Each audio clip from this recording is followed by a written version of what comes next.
생각해보면 우리 인류의 역사는 결국 이야기의 역사 아닐까요? 우리는 이야기를 만들고 나누면서 세상을 이해하고 또 서로 연결되어 왔으니까요. 기술이 발전하면서 우리가 이야기를 나누는 방식도 늘 바뀌어왔죠. 아주 먼 옛날 모닥불 주위에 모여 입에서 입으로 전해지던 이야기에서부터 1710년 인쇄술의 발명으로 책이라는 형태로 고정되기 시작했고, 지금은요, 모든 순식간에 복제되고 퍼져나가는 디지털 혁명의 시대에 살고 있습니다. 근데 여기서 진짜 중요한 질문이 하나 나옵니다. 우리가 이야기를 다루는 규칙, 그러니까 저작권법은 무려 300년 전 인쇄기 시대에 만들어졌거든요. 그런데 우리가 사는 세상은 완전히 디지털 세상이잖아요. 바로 이 오래된 규칙과 새로운 세상 사이의 충돌, 이게 바로 오늘 우리가 파헤쳐볼 문제입니다. 그래서 오늘 이 시간에는요, 이 300년 묵은 문제를 하나하나 뜯어보고 그 해결책으로 떠오르는 프로그래머블 IP라는 개념을 알아볼 겁니다. 그리고 이게 단순한 아이디어를 넘어서 이미 현실을 어떻게 바꾸고 있는지 그 생생한 현장까지 따라가 보겠습니다. 자, 첫 번째 섹션입니다. 1710년, 그러니까 인쇄술 시대를 위해 만들어진 지금의 저작권 시스템이 디지털 시대라는 거대한 파도 앞에서 어떻게 흔들리고 있는지 한번 보시죠. 이게 그냥 작은 문제가 아니에요. 지금 이 오래된 시스템이 다루는 지적 재산권 시장, 그 가치가 얼마냐면요. 무려 61조 달러. 와, 우리 돈으로 환산하면 거의 8경 원이 넘는 정말 상상도 안 되는 규모입니다. 그러니까 지금 시스템에는 딱 세 가지 큰 문제가 있는 거예요. 첫째, 도대체 이 작품의 권리를 누가 얼마나 갖고 있는지 너무 복잡하고 알기 어렵습니다. 둘째, 내가 이 작품으로 뭔가 새로운 걸 만들고 싶어도 허락받는 과정이 몇 달씩 걸리고 너무 비효율적이죠. 그리고 마지막으로 창작자들은 자기가 받아야 할 돈을 제때 받기가 너무 어렵다는 겁니다. 자, 그럼 이제부터 해결책을 이야기해 볼까요? 바로 프로그래머블 IP라는 개념인데요. 이건 말 그대로 창의성 자체를 인터넷의 기본 요소로 만들어버리자는 정말 혁신적인 아이디어입니다. 프로그래머블 IP, 이게 뭐냐면요. 아주 간단하게 말해서 이야기나 캐릭터 같은 지적 재산을 블록체인에 딱 등록하는 거예요. 그리고 그걸 누가 어떻게 쓰고 수익은 어떻게 나눌지 이런 규칙들을 아예 코드로 짜서 자동으로 돌아가게 만드는 거죠. 이 비유가 정말 기가 막힙니다. 디파이가 돈의 한리를 창의성에 적용한 것과 같다. 여러분, 디파이가 돈을 프로그래밍 할 수 있게 만들어서 금융의 혁신을 가져왔잖아요. 바로 그거랑 똑같은 일을 창작의 세계에서 하겠다는 겁니다.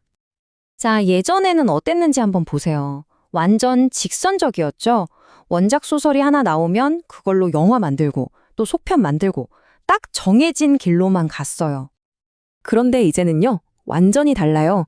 이걸 IP 그래프라고 부르는데 보세요. 중심에 아이디어가 하나 있으면 거기서부터 팬픽, 게임, 예술, 음악이 막 거미줄처럼 뻗어나가는 거예요. 중요한 건 이 그래프 안에 있는 모든 창작물이 서로 연결돼서 가치를 투명하게 나눌 수 있다는 거죠. 자, 그럼 이 멋진 IP 그래프가 실제로 돌아가려면 뭐가 필요할까요? 그냥 아이디어만으로는 안 되겠죠. 법적으로도 인정받고 동시에 컴퓨터도 이해해서 실행할 수 있는 그런 새로운 라이선스가 필요합니다. 그게 바로 이 프로그래머블 IP 라이선스, 줄여서 PIL입니다. 창작자는 이 표에 있는 것처럼 그냥 몇 번 클릭만 하면 돼요. 내 작품 성업적으로 리믹스해도 좋아. 대신 수익은 자동으로 나랑 나누는 거야. 이런 식으로 규칙을 정하는 거죠. 정말 간단하죠? 자, 이론적인 이야기는 이쯤 하고요. 이게 그냥 상상 속의 이야기가 아니거든요. 실제로 이 기술이 어떻게 세상을 바꾸고 있는지 진짜 사례들을 한번 만나보시죠. 첫 번째 사례는 마그마입니다. 여기서는 무려 300만 명의 아티스트들이 같이 그림을 그려요. 누가 어느 부분을 그렸는지 전부 블록체인에 기록되니까 소유권 문제도 없고요. 서로 뺏는 게 아니라 하나의 거대한 세계관을 다 같이 키워나가는 겁니다. 두 번째는 아리아인데요. 이건 정말 팬심을 저격한 서비스죠. 이제 팬들은 그냥 노래를 듣기만 하는 게 아니에요. 저스틴 비버나 블랙핑크 같은 최정상 아티스트의 노래 지분을 사서 스트리밍 수익이 나올 때마다 실시간으로 로열티를 받는 말 그대로 동업자가 되는 겁니다. 마지막 사례는 에머전스입니다. 영화 다크나이트 아시죠? 그 작가가 AI랑 같이 시작한 SF 세계관인데 재밌는 건 이걸 키워나가는 게 거대 자본이 아니라 전 세계 팬들의 참여라는 점이에요. 프랜차이즈를 만드는 방식 자체가 바뀌고 있는 거죠. 자, 이제 정말 중요한 질문으로 넘어가 보겠습니다. 바로 요즘 가장 뜨거운 감자, 생성형 AI죠. 과연 이 새로운 저작권 세상에서 AI는 어떤 자리를 차지하게 될까요? 핵심 질문은 이거죠. AI가 만든 작품도 저작권으로 보호받을 수 있을까?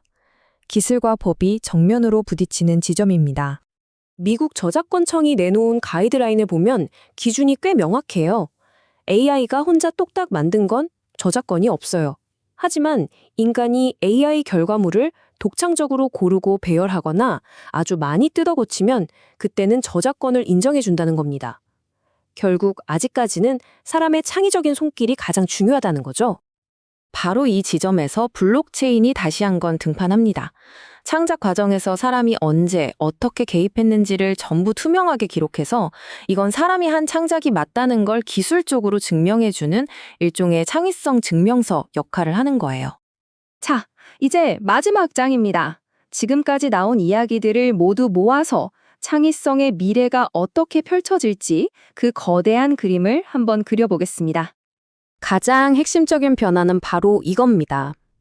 우리는 이제 뭔가를 독점하고 가두는 배타적 소유의 시대에서 다 함께 만들고 기여하면서 파일을 키우는 프로그래머블 기여의 시대로 넘어가고 있는 겁니다. 생각해보면 저작권의 역사는 이야기를 지키기 위해 문을 걸어 잠그는 역사였어요. 하지만 앞으로의 미래는 그 문을 활짝 열어서 우리 모두가 함께 새로운 이야기를 써내려가게 하는 것 아닐까요? 어쩌면 진짜 이야기는 바로 지금부터 시작되는지도 모릅니다.